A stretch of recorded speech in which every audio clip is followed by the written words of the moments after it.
Welcome to Law Subscribed. This is your dedicated news source for all things subscriptions in the law. My name is Matthew Kurbis. I'm the subscription attorney, and I believe subscriptions can help bridge the access to justice gap and incentivize attorneys to modernize and scale their practice like never before. On this show, I interview lawyers ditching the billable hour and experts who can help attorneys move beyond billing time. Thanks to my sponsors, 650 and Gavel. Links to both in the show notes. More on them later, and use the code LAWSubscribed when signing up. You get 10% off, and it supports the show. The best way to support the show is to share it with someone you know. This podcast is for educational and entertainment purposes only, and nothing said is legal, ethical, or financial advice. Without further delay, here's the episode. I'm thrilled to have with me today Scott Simmons. Welcome to the Law Subscribed podcast. Good to be here, Matthew. Thanks for having me. So we got introduced through LinkedIn, through some mutual connections, and I've come to discover in our quick pre-show chat, we have even more connections, which is great. But just in case my audience hasn't come across your stuff yet, Scott, go ahead and give yourself a little introduction.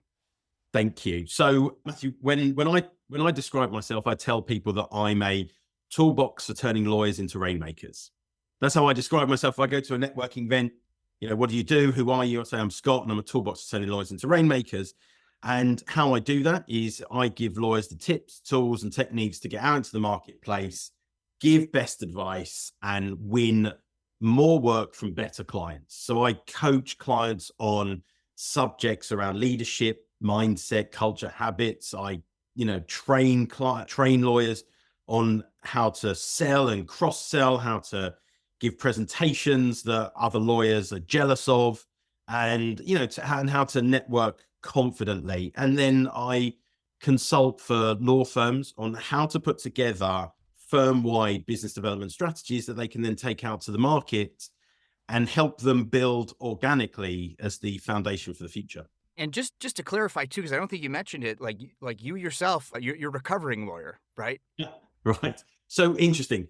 I know that so many lawyers say that, recovering lawyer. I kind of hate that kind of language. I really do, because I think what we do is incredible. And I'm sure we will talk about that in a bit, but I think what we do is incredible. I don't think it's, I don't think it's the job that's bad. I don't think it's lawyers that are bad. I think it's the situation that we kind of end up finding ourselves in that almost drags some lawyers down. But the narrative around lawyers, I write about it all the time. I think what we do is absolutely fantastic. And I think our job, I think we don't tell that to people enough. And we need to be doing that a lot more. And like I say, I think we'll talk about that a bit more.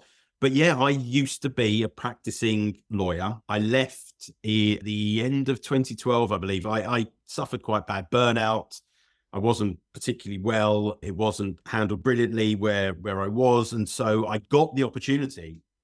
I got loads of opportunities because of the way that I worked, and because my focus was always so heavily on business development. I got a lot of opportunities to just focus in on business development, which is how we then started up LegalBalance. And that's what I've been doing ever since. Let's go into that then, the whole recovering lawyer thing and the burnout. I think it's related. So you said you were burned out. Were you billing hours? Is that what you had to do?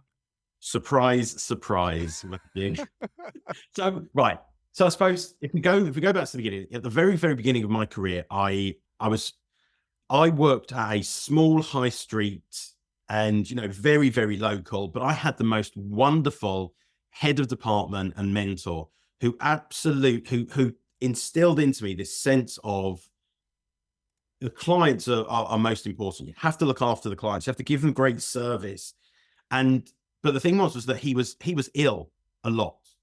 On average, out of the office 2 days a week with stress-related stomach problems. And but he was just brilliant, absolutely brilliant. And so I went into the department to help out with that. It was residential conveyancing, it was real estate. And what I quickly discovered, I was in my early 20s, no real responsibilities. If you wanted me to work as late as you wanted, I'm happy to do it. But what I quickly discovered was that I could see why he was becoming ill.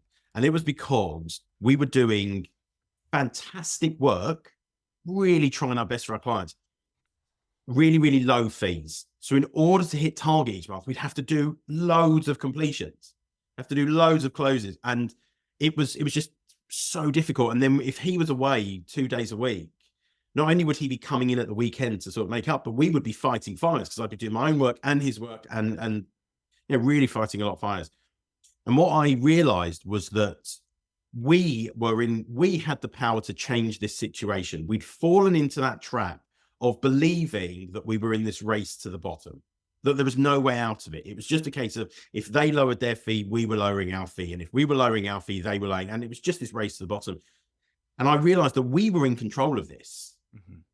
We had to do something about it. So I went and spoke to loads of different stakeholders, from clients to estate agents, mortgage brokers, bankers, accountants, anyone who would be involved. And I talked it through with them, and I came up with a not revolutionary idea of cutting out the bottom end of the market, the lowest value properties, and massively increasing our prices everywhere else, and then focusing every single conversation on why we charge what we do, why what we do is so valuable to people. And that was going to be the way that we were going to deal with everybody. So we spoke to estate agents about it, and we said to them, we're not going to take on as much work, which means we can prioritize these clients, give them great value, remembering that when you buy a house, it's probably the largest investment you'll ever make for most people. So you want to make sure you get it right. And so the fewer transactions we're working on, the better we can deal with every transaction that we do work on. And everybody loved it. And so my boss then put me in front of, so I took it to my boss then put me in front of the partnership. The partnership said, yeah, give it a go, see what happens. And within 12, 18 months, we'd completely transformed everything. Client complaints dropped through the floor, great, we were getting reviews going through the roof. Our reputation had gone from being very local to being so much bigger, to being really beyond regional. It was recommendations coming from everywhere. But the key thing for me, my boss had done bigger fees doing 50% less work. I was doing fees that I'd only just at that point started my training contract. But the thing for me was that my boss wasn't ill anymore. That was the biggest thing for me. I realized that if you did it right, and people understood the value of what you were doing, you could give clients what they wanted, and you could get paid a fair price for the work that you were doing for them. And that stuck with me for a very, very long time. And as I moved firms, I came in and out of the billable hour. So sometimes I was doing more billable hour work, other times I wasn't. And where I ended up, I was doing a lot of billable hour work, and I was working on a transaction that was supposed to last for 3 weeks, and it went on for 3 months. And it was 3 months of just kind of really late nights and very early mornings and no support anywhere. And then when I needed time off, I wasn't given it. But I found myself in a place where I couldn't concentrate. I could barely see. And getting up in the morning was just like, it felt impossible. I have a great segue for that based on what you're talking about, but a few digressions first. First of all, love the diction of residential conveyancing. What phenomenal word choice from an attorney from across the pond, because here we just call them residential real estate closings, but residential conveyancing. Oh man, that is so good. Love it. And also, I just want to remind my listeners that if you want to watch the videos, you go to lawsubscribe.com, subscribe. It's powered through Substack. You'll see the cool art hanging behind Scott right now. Scott, I have to know because I'm looking at it. Well, first of all, is that Arnold? Like, who is that? Who? It looks a little bit like Arnold Schwarzenegger, so I'm not sure though. Because so I need to see who you see. Right, I think you're seeing Harvey Dent from Batman, from The Dark Knight. Oh, is that who I'm seeing? Yes, I can see that now. Yeah, right. Yeah, I think so. So that is, so obviously, sort of I'm a big Batman fan, and that was a limited edition.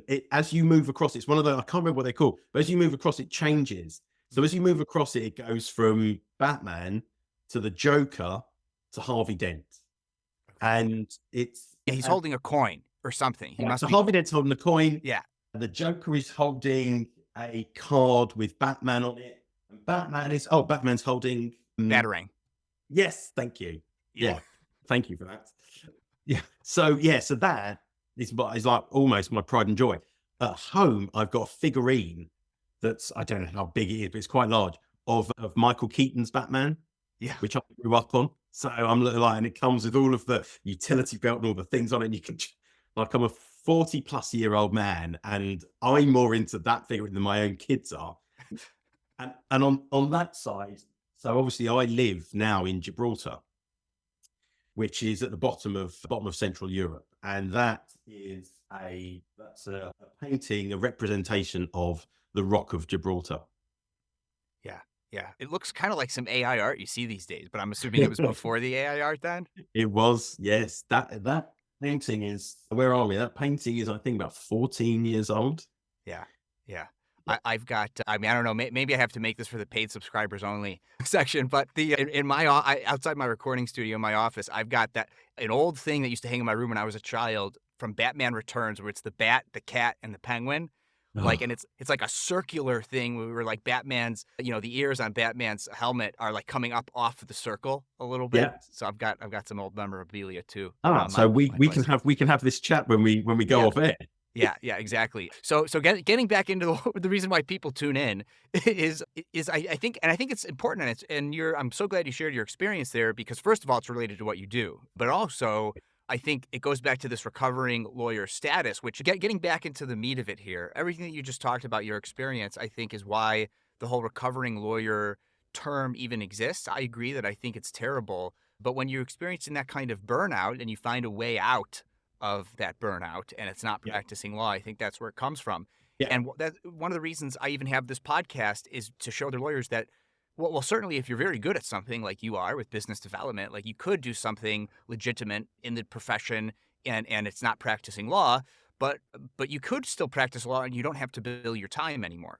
And another connection that we have is Alistair Wells, who is this a lawyer who's not billing their time. Oh, did I lose you again? Oh, no, I didn't. Okay, you're just very still. Yeah, I'm really into it. Okay. Alistair Wells, who you're working with, who's been on the show, who's not billing their time. So you are living an example of this with at least one of your clients. So tell us about everything, in all of your experience and what you're doing. What are some lawyers like Alistair that you're seeing who are able to avoid this burnout? Right. So I think what's really interesting, and again, I've listened to a number of the, your episodes, and they are brilliant, absolutely brilliant. I really enjoyed listening to the different experiences that people have.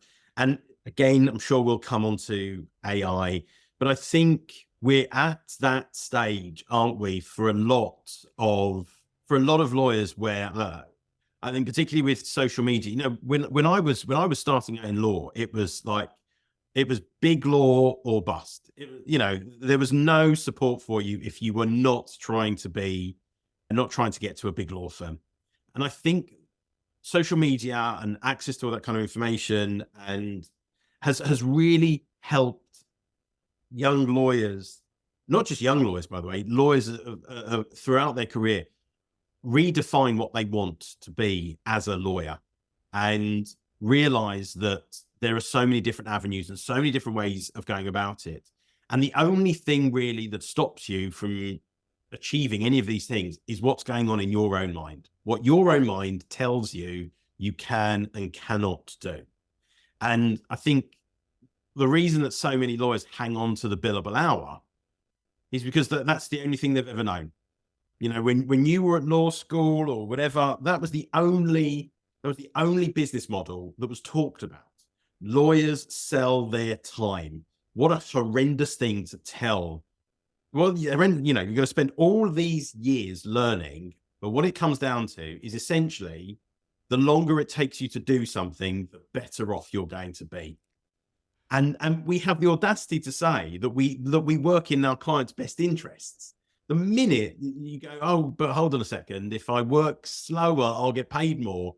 But somehow that's in our client's best interest, because if I look at the same document 6 times, surely the client's better off than if with all my years of experience, know-how, and having drafted these documents before, I've got 4 hours to fill. I'll fill them reading that document 3 more times because somehow that's it. And there's so much opportunity out there. And with all of this, things like value-based pricing, alternative fee arrangements, but the one I love, value-based pricing and subscription models. I never realized, by the way, when we were doing that at the beginning of my career, and because that's essentially what we did. We had the sort of guide price, but no two clients were paying exactly the same amount because we got to know the client and we kind of knew that, okay, well, this client's going to want a bit more hand holding, so we will up the price a little bit. But I never realized that was value pricing.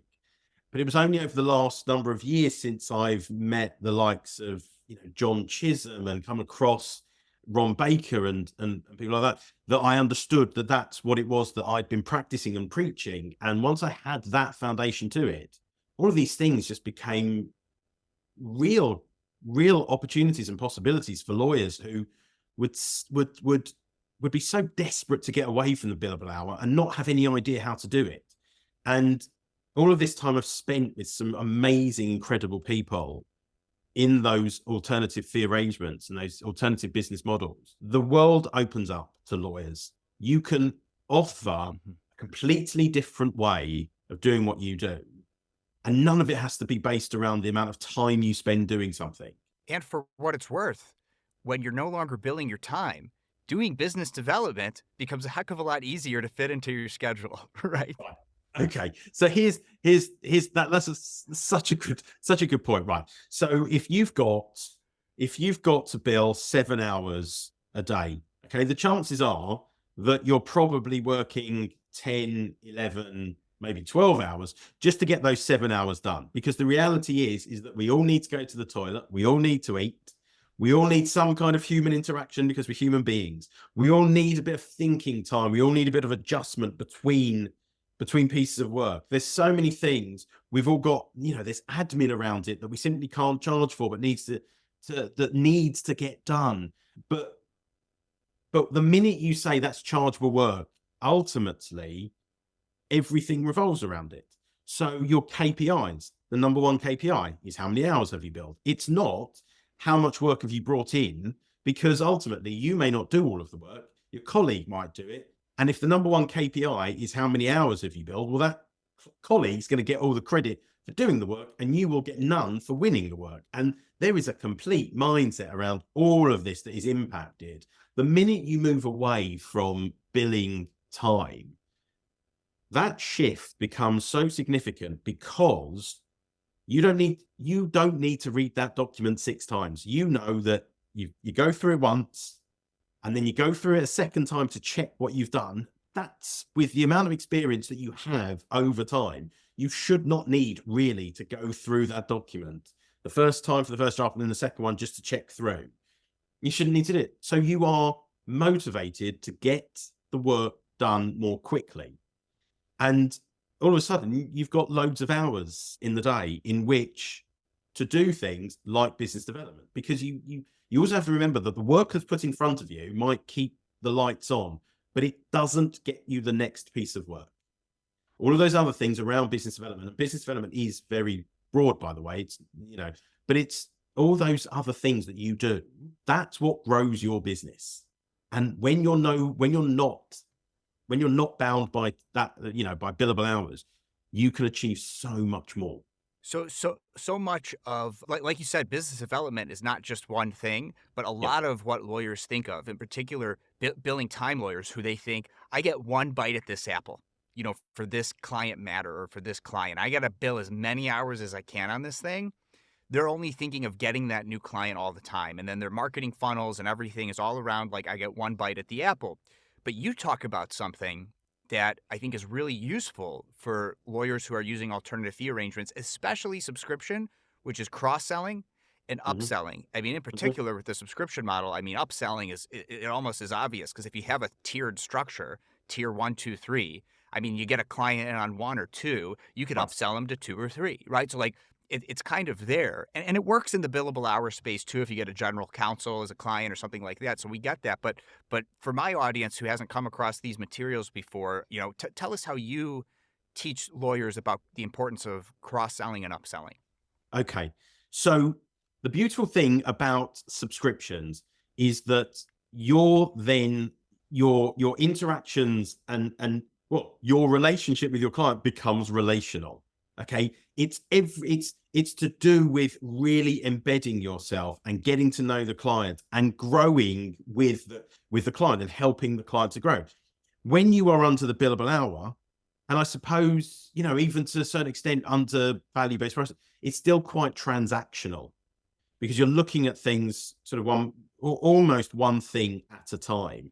Whereas what we should be doing all the time with clients, whether it's under the subscription model or whether it's under value-based pricing, is you should be looking at everything that your client needs, their goals, their challenges. What is it that the client wants to achieve in the next 12, 24, 36 months, 5 years that you can help them with? And the key part with, I suppose, cross-selling is, let's say, for example, you're a corporate lawyer, you've just completed on a transaction and you prepare a 100 days report. All those things have got to be taken care of by the buyer within the first 100 days. Okay. Well, you're not going to do everything, but your colleagues in other practice areas might do. And yet what I see and have always seen throughout my entire career, that 100 days report goes in and then everyone just kind of sits back. The deal's done. Well, the client will come to us if they want to get any of that stuff done. But why? You're adding value by getting those things done in that 100 days report. You're adding huge amounts of value to the client. Otherwise, there'd be no point in that report. These are things that need to get done that will improve the business, will improve, what you have bought. So, but you're looking around your business and you're going, well, who can do that? Who can I get to do that? And who can I get to do that? But you're then looking at it and going, well, there are other things. There might be tax advice. There might be loads of other things. There might be banking that might not necessarily need a lawyer, might need somebody else. And now you're cross-selling into other industries, into other contacts, and you're bringing people into the process. And you're saying to them, hey, look, I've got clients here who need your help. You can help them get better results by getting this stuff done. So I'm going to introduce you to them. Okay, that works beautifully. And the client's happy because these things are off their desk. And a part of big part of what they're paying lawyers for is to get these things off their desks so they can get on with just running their business. Right? Now, you come to upselling and you're absolutely right. Okay, upselling is, we've done X amount of work for you, but now things are growing and we should be doing this, a Y amount of work. And yes, it's going to cost more money, but it's going to give you this, it's going to add this much value to you. And we never have those conversations. We sit back. We're so passive still. And we're passive because we're scared of what the word selling means in our head. Okay, we look at selling and we think Jordan Belfort, Wolf of Wall Street. We think it's selling stuff to people that they don't need. And yet I say this all the time, law is the one thing in life, Matthew, you cannot get wrong. It's so fundamental to not just businesses, but individuals. If you get the law wrong, you're in serious trouble. And so we have a duty to inform clients about what they need to do, even when they don't realize they need it. And that is selling, but it's helping. It's not selling in this way that we think of it. Coffees for closers, Glengarry, Glen Ross. It's not that. It's about genuinely caring about your clients enough to want to help and give them best advice. And it's hard to do that when your clients don't want to contact you because the clock starts, because we're waiting for those legal problems to happen. The law is so easy to get wrong, right? And so lawyers, for a lot of business development lawyers do, especially with billing time, is we wait for things to go wrong. And then we could charge a premium to fix it. And so Like this, like, so that is, and not necessarily business developers, but legal marketers. This is what they sell to lawyers. Their pain point has to be so bad that they are Right. willing to pay you an arm and a leg and take out a second mortgage and all that. But then that's your one bite at the apple mentality. Your ability to cross sell, your ability to upsell goes away when you've waited that long. And sure, you could help that client once, but what you were just talking about is being able to help them avoid future problems, which has value, tying us back into, your mention of value-based pricing. And there could be value in avoiding other problems for your client, right? Okay. When I went solo, I pivoted from mostly litigation to a transactional-only practice. I did not have a database of documents to automate. That's why a business and employment legal document database and automation tool like 650 is super useful. I can rely on the quality of the documents in 650's database since they're putting excellent legal minds to work curating and updating their documents and automations over time. When you're not billing by the hour, outsourcing and efficiency matters, and 650 can help you scale your practice to get high-quality documents drafted in less time. Use the code LAWSUBSCRIBED at 650.com and when being onboarded to get 10% off. If you're not a business and employment attorney or you have your own documents that you'd prefer to use, then my next sponsor, Gavel, is the automation tool for you. Gavel allows you to build shareable, client-facing workflow and document automations. In other words, Gavel helps you create a legal practice where attorneys can monetize the value they bring clients in productized form and scale via subscriptions and flat fees. Use the code LAWSUBSCRIBED at gavel.io to get 10% off an annual subscription. There's no one right way to automate and scale your practice, but with one or both of my sponsors, 650 and Gavel, you can take your subscription law firm to the next level. Links to both in the show notes. Now back to the show. So there's something that I learned a number of years ago from the most incredible sales author called Anthony Iannarino. And anyone who's listening to this, if you want to understand huge amount about how sales works and how we should be thinking about it, he's like, I absolutely love Anthony Iannarino. He talks about 4 levels of value creation. And I talk about it in the BD Breakthrough Blueprint, my digital course. And, how very often, there's these 4 levels. Level 1 is, the basic service. We provide legal services and we do it without any guarantee of a level of service. Then you've got level 2. That is service, a kind of service guarantee. So we will do it, we'll provide the service and we'll provide it at a really high level, a really high standard of service. Level 3, you've got problem solvers. People who, when there's a problem or you need to get some kind of, reactive result, you go to these lawyers. But then you've got level 4, who are trusted advisors. And trusted advisors, they go further than reacting to problems. They proactively help you achieve goals and find opportunities to get best results. Now, the thing about all of these levels is that people will only accept level 1 rubbish service once before they're like, never doing that again. Then they go to level 2. Okay, so now we've got a lawyer who gives us good service, but we need somebody who can not just, who can really take things to the next level for us in terms of, we've got a big problem that needs solving. Okay, so now we go to level 3. And what happens is that level 2 always steals from level 1. Level 3 lawyers always steal from level 2. But if you are a reactive problem solver, you will only get so far with your clients, because what clients really want is to get out in front of problems. But they don't have somebody sat around their strategic decision-making table saying to them, hold on a second, this could be a problem, but if we deal with it now, it won't be. And you coming to me now and talking to me about it, we can get out in front of it.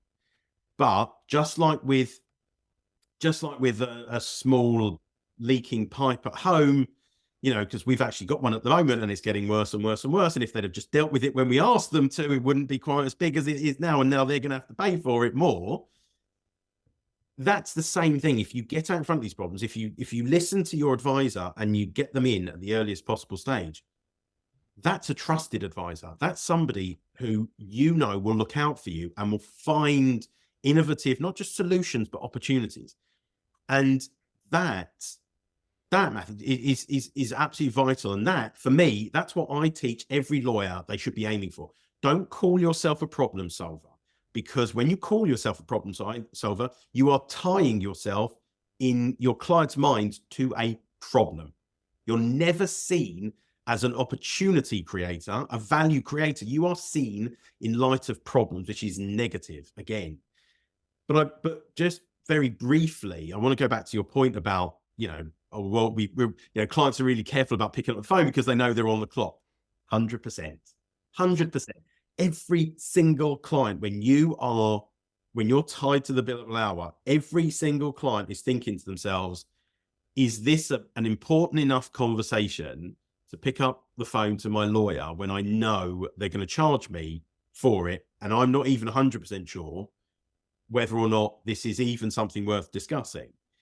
The beautiful thing about subscriptions is that you have, and value-based pricing, the whole conversation's upfront. So you get to know that client, and then you get to put together a structure in the relationship where you go, call me whenever you want.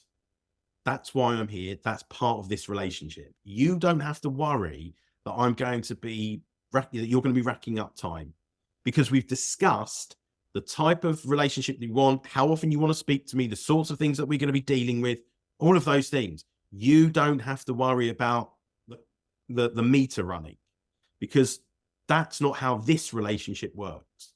And lawyers don't seem to get that if we want to talk about being client-centric or client-focused, clients don't think that, because the client's thinking, should I even call?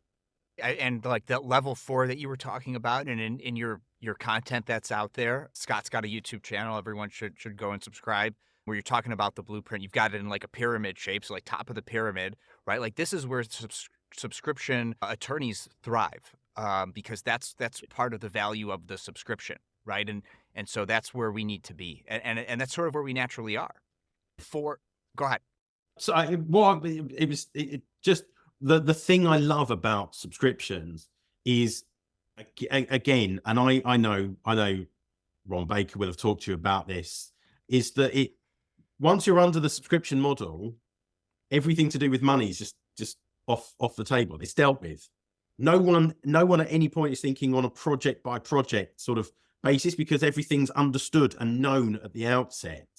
And so you sit there and you go, okay, well, now we've covered all of this off. This is the relationship. This is how it's going to work. This is what you need to know. I love Ron's sort of concierge service, where, if we can do it, we will do it for including that price. I'd love to get to a point where lawyers were so comfortable and so confident that if they did corporate work, they understood their client enough that they could go, yep, we'll include any amount of corporate work in it, but there's still this kind of, well, we're not 100% sure. I love that idea. I think it's going to take a real amount of time to get to that point where it's that full concierge service. But I think when you can take that element, what does he call it? He calls it cognitive load. When you can take that element out of the conversation, so the client can just go, yeah, I need to speak to Matthew, you're going to pick up the phone. When you've got that kind of relationship, it's on such a different level to the billable hour, but it's so great for the client and it's so great for you as well. It's just magic, I think. But here's the rub, and the rub is, and this is why I'm glad to have you on the podcast, and I've only ever really spoken about this with a legal marketer, not a legal business developer. So I'm curious to get your perspective on it. And that is, you're selling problem avoidance at that stage, right? And people, it's hard for people to buy problem avoidance, right? They do, and it's about how you frame it, right? Like, I don't become a member of Costco, if you have Costco or some equivalent, where you are, Scott, but I don't become a member of Costco because I'm solving a problem or because I want to avoid something necessarily, but it's like I'm getting a discount. So like my approach has been reframing like subscription benefits, and like one of those benefits is problem avoidance, right? And like trying to sell it that way. But in my experience now, running a firm based on the subscription model for about 2 years, is it's hard to sell problem avoidance. And I more often get people when they do have a problem that they're trying to solve. And then as I'm solving that problem for them, I'm able to convince them that it makes sense to avoid future problems like this. So like there's still like a problem. And I'm trying to figure out how the heck can I sell problem avoidance and get people to come in before they actually have a problem? And it's hard. Right. Yeah. And I really, I do feel that, and I understand it, and I've seen it. And I think with me and how I work with my clients, you have to accept that there is a big market out there that simply won't get it. That simply won't get that until a problem has come up. That's when they will realize that actually there's problems out there that I didn't understand. Now, what I'm going to do is, now that Matthew's helped me solve this problem, I'm now going to listen to Matthew when he tells me that there are other problems out there. There's just a huge market for people out there. Why? But I do think that we are partly responsible for that, because we don't, I know that, listen, I'm not a big fan of jump straight in there with pain points and jump straight in there with negative things, but I do think that we have a duty to let people know that if you get the law wrong, you may get away with it for years. You might get away with it for years. But when the problem does arise, that problem won't just come and hit you once. It might start dating back years worth of problems that you didn't solve and now have come to the forefront. And I think we do have a responsibility to educate clients about what can happen if they don't deal with this. And after that, what they choose to do with that information. But remember, we're trying to help people. We're not trying to sell them anything, in that traditional understanding we have of selling. We're trying to help you, and we can't help you if you don't let us.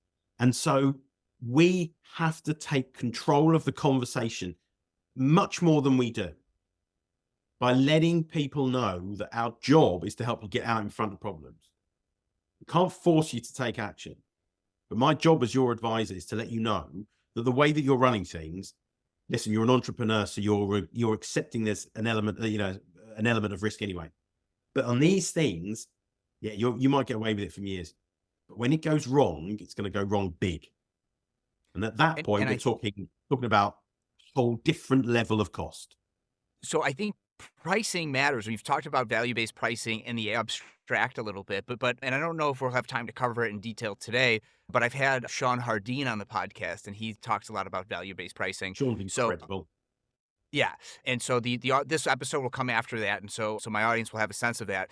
But I think what you're talking about, though, I do think pricing matters. I think pricing is part of the way that you get people in the door. And and there's different ways to do this, right? Like, my pricing is like, it's a no-brainer. I mean, it's $20 a month to get started and sign up to be able to schedule 15-minute calls in a limited window, right? So like it's one of these things where, okay, you're already paying that for Netflix and Amazon Prime and Costco and some other memberships, right? So what's the difference to have access to a lawyer there, right? There's a lawyer, Brandon Leopoldis, who's been on the podcast. He uses the subscription model for sports law, and his market are lawyers who are athletes who are on the bench, and they're making nice six figures, but they're not like millionaire athletes. So his pricing is, it's half a Range Rover payment, or it's half your second condo payment to come on with me, right? So like, finding that right amount where for your target market, it's a no-brainer. Why shouldn't they try problem avoidance with you? So like, is that one of the solutions, is just finding a no-brainer price for your market? What do you think about that?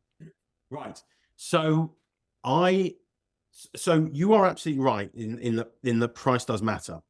Here's my thinking on it, is that selling, business development, however you want to call it, because they are the same thing, selling and pricing are connected. They are so intertwined. And the way that they're intertwined is that the more you sell, the more business development that you do, and the more opportunities that you create, the more confident you become in your pricing.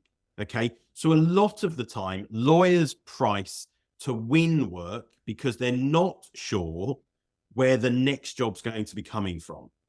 So they kind of look at it and they go, well, I really need this piece of work, so I'll price it lower. When you create lots of opportunities by doing lots of business development, you look at it and you go, well, actually, if all of these converted, I'd be overloaded. I'd be under-resourced. So I don't actually want to win all of these. So now I can experiment with my pricing more, because actually, when I think about it, I was pricing to win that work and I wasn't 100% happy with it. I'd like my pricing to be up here because I think that's where I give really great value.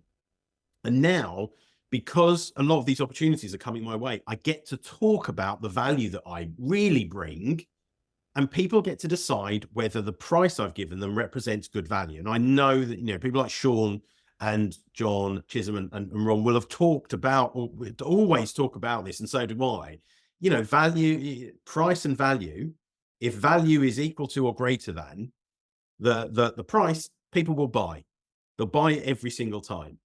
And that's what becomes important, is that you're looking at it in terms of, does the price represent good value? Right. But you can't get the confidence around that unless you've got more and more opportunities. And when lawyers get very good at filling their prospect and opportunity pipeline, they start to think very differently about their pricing. And that's why it's interlinked. And what I would say is that, yes, I don't know about this whole no-brainer thing, only because I think that it should get people thinking. I think it should pinch just a little bit. But they look at it and they go, God, it represents such great value. I need to work with that lawyer. I need to work with Matthew. I don't care that the price is here or here or here, whatever it is. But I need to work with Matthew, because what he's talked to me about and how he's added value constantly in the conversation, I know that Matthew's going to give me the best results. And so for me, I think if you give somebody a price and they go, yep, Matthew, let's go ahead. If they respond that quickly, they're looking at it going, yeah, I would have paid double. I think people just need to feel it a little bit and go, yeah, but I've got to work with Matthew. He's so good at what he does. I think you're absolutely right. And the only caveat I'm going to say is, I just don't want to compete with the other lawyers who are already charging premium prices, because that market is saturated, right? And so I'm targeting a totally different market. And so at least my approach is that. Right. And I love that about what you're doing. Your focus is really on opening the market to a sort of demographic or a section who might have thought it was impossible to get some really good advice. Right. You're very clear about who your target market is. That's what matters. The problem that lawyers have is that too many lawyers want to be too many things to too many different people. And so they never get clarity on who their target market is. And so they never get clear on what their messaging is. What I like about what you're talking about is that you want to create more access to legal services, access to justice. I really like that, because you've talked about it and you've written about it, and we don't do enough of that. Yes, it has to work in a way that works for you, because in that kind of in that kind of space, it can be that you want to give a concierge service at a really low price, and that's impossible. But then you've got your different tiers. You've got the tiers of, well, we can start you there, and as you grow, we can offer you more and more and more.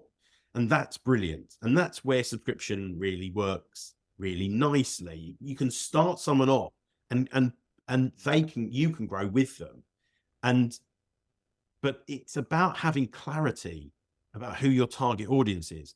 And lawyers very often don't have a real clue about who it is that they want as a client.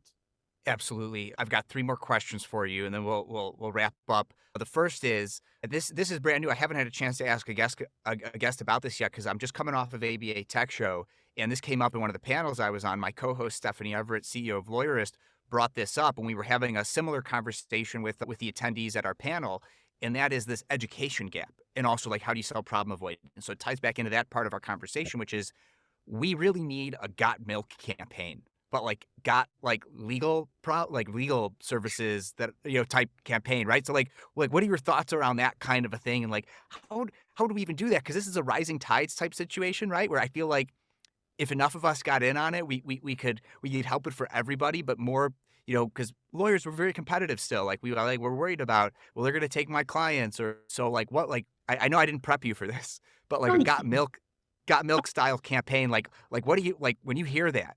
Like what do you think about? What should we do? Right. Right. So it's amazing, isn't it, that we look around and every lawyer is a competitor. And you think to yourself, actually, when it really comes down to it, how often are we actually competing with even the lawyer down the road? Or we're not actually that often in competition with actually, in terms of putting together pitches and things like that, we're not actually in competition that much. There are so many clients out there. There are so many businesses out there that we couldn't service if there was only one of us in the market in Illinois or Chicago. You couldn't help every single client out there in 100 lifetimes, 1,000 lifetimes, right? So there's enough space for all of us, right? Okay. So the first thing we have to do is we have to realize that we don't have competition. Why? Because you're offering something totally different to the lawyer down the road. And she's offering something totally different to the lawyer down the road from her, and so on, so on, so on. And part of what that is our approach to it, our business model, how we interact right. But the most important thing is that what we need to be doing is we need to be helping clients understand what it is that we do. Okay. And never before has there been an easier way to do it than through social media. Once upon a time, how are you going to let people know all the great things that you do? You'd have to take out adverts or, articles in paper magazines. But how nowadays, this social media has made it possible for you to just, in your own style, get information out there. So it's absolutely possible to do. And you can be talking about exactly the same thing as the lawyer down the road, and it's still going to be different because you are not that lawyer. You could literally be talking about the same subjects and it will resonate with different people because you are doing it differently. And my view is that we should all be coming together and saying, how are we going to help? How are we going to help people in society understand what we do? It's on us. It's not on anybody else. It's on us as lawyers to talk about the brilliant things that we do and how we transform people's lives, because that's what we do. We transform people's lives in a way that no one else does or can. Echoing Ron Baker's transformation as a service is what professionals sell, right? Right. Right. Absolutely. So, second to last question now, and that is it's a little bit of a softball, but I also want you to let people know where to find you when you answer this. And that is, why is it important for attorneys to build a book of business? Oh, gosh. Right. Matthew, how long have we got? Okay. Why is it important for lawyers to build a book of business? Okay. Because without it, you don't have any work to do. You're just a really smart person sitting around twiddling your thumbs. The work can't, gone, Matthew, are the days where the work just sort of showed up on your desk, right? Now, there is a need to be out there showing people who you are and helping them. There's so much information out there. And let's be honest, a lot of it's great, but a lot of it is absolute rubbish and nonsense. And people are going down this route of thinking, oh, I can do it on my own. And the minute they go off and do it on their own, I honestly, I cringe when people say, yeah, I did it on my own. I got it I got this contract or these terms and conditions off of a document website. And I just think, oh God, like wait until somebody messes up and then you are in so much trouble. Your job as a lawyer, we've always been salespeople, by the way, Matthew. We just haven't wanted, we just look at it the wrong way. We've always had to sell what we do. Every time someone picks up the phone to us, we start talking to them. We are selling ourselves to them. It's the easiest thing in the world. Selling is actually easy. The minute you realize that what you want to do is help people, transforms every single conversation that you have. The key is overcoming the mindset, but you've got to do it because nowadays there is a lot of choice out there, and people will go to those lawyers who they trust to give them the best outcomes, to give them the best results. You've got to be there. You've got to be there educating people about how you can help them get best results, or you won't have work to do. And if they need help doing this, Scott, how do they get in touch with you? Good question. You did tell me to say that when I was talking about it. So yes. So listen, I'm on LinkedIn every single day. I'm on there talking about this subject. I talk about the importance of lawyers needing to sell. I talk about why lawyers need to move away from the billable hour and onto things like value pricing and subscriptions. I talk about that on LinkedIn every single day. Years ago, as I mentioned, I developed a training course called the BD Breakthrough Blueprint, and it was a 2-day course, and we've turned it into a digital course, and it is, I'm so proud of it. I'm so passionate about it because it helps lawyers get on the road to becoming rainmakers and trusted advisors. And you can find that on the LegalBalance Institute website, which is legalbalanceinstitute.thinkific.com. I'm on Instagram a little bit. I'm on TikTok a little bit. I'm told over and over again by our CEO, my wife is our CEO. She's telling me all the time, I need to do more on TikTok. And I know I need to do more on TikTok. But LinkedIn has been such an incredible platform for us that I love LinkedIn. If I'm on there, our website is legalbalance.co.uk. But I really want people to understand that anyone can be a rainmaker. Any lawyer. Do not believe it when someone tells you BD isn't for everyone, or some lawyers just want to get on and do the work. Any lawyer can do it. And that's why we developed the BD Breakthrough Blueprint, because it shows that anyone can do it. Nothing in there is complicated. Nothing in there. Anything that you learn, you can get on with day one. And that's the key to it.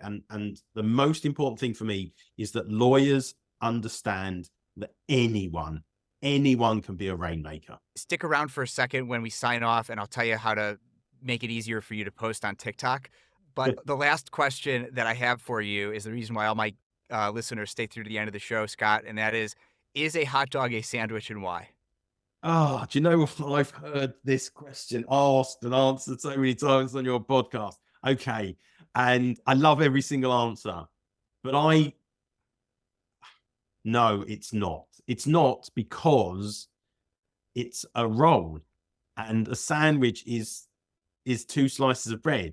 And even in preparation for this, I checked in one of the English dictionaries, and it does not refer to a roll as being considered a sandwich. And I think going back again, I think it was Alistair who said to you, sandwiches were invented in the UK. So, but for me, I do love a hot dog. But I've never looked at a hot dog and thought, yeah, that's a nice sandwich. Though it does make me wonder now if in the Earl of Sandwich's time, did they have sliced bread, or was everything on a roll? That's a good question, Matthew. I'm going to have to go and look that up. These are the questions of our day. Well, like I said, stick around for a sec. But Scott, thanks so much for coming on Law Subscribed. Thank you so much for having me, Matthew. It's been so much fun. And that's our show. Thanks again to 650 and Gavel for being sponsors. The best way for others to discover this show is for you to share it with somebody you think would find value from it. Follow me on LinkedIn, since that's where I'm most active on social media, and click the bell towards the top right of my profile to get notified about all of my posts about this podcast and everything else I think is valuable for you to see. To get in touch, message me on LinkedIn or email kurbis@lawsubscribed.com. All links are in the show notes. Until next time, this is Matthew Kurbis with Law Subscribed.